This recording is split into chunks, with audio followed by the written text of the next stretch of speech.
Tuesday's Toilet Talks, and the term short squeeze might be new to you, but how does that relate to real estate, or does it?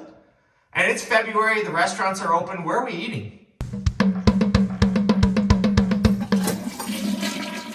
For the last 2 weeks, you've heard all about short squeezes, whether it be GameStop or AMC, or the commodity squeeze that's going on, the silver squeeze. You're seeing silver prices jump dramatically.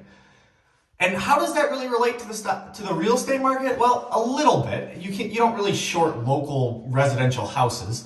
You might short the real estate market through equities, but what you're seeing in the real estate market locally is that there's not a lot of inventory. So you can kind of see how it could go up very quickly if there's a really motivated buyer that has to have a home.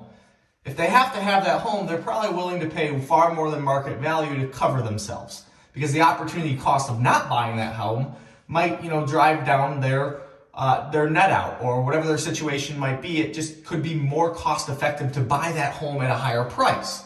So if you're not a buyer in the market looking to pay over that price, or you could be competing against one of these buyers who has to have the house. And that's when you see the market just drive up, or what I like to call evaporate higher. You see houses sell for 5 to 10% over what they should, because there's a buyer out there in such a low inventory market that they have to buy the house. And it's kind of like these short sellers who have to buy the stock or the equity back at whatever price they can because they're in contract to do so. So think about that when you hear short squeeze, because we're at historic lows for inventory. And although it's not directly correlated, and that's not how it really works, when you see these low levels of inventory in your local real estate market, there's a buyer out there who has to buy that house. And if they get into bidding wars, they're probably willing to pay far in excess of what the local market commands. All right, the restaurants are now open. So what local businesses are you going to support? Are you kind of waiting it out a little bit? Or are you already headed out to go out to dinner already, or go out to lunch, whatever it might be?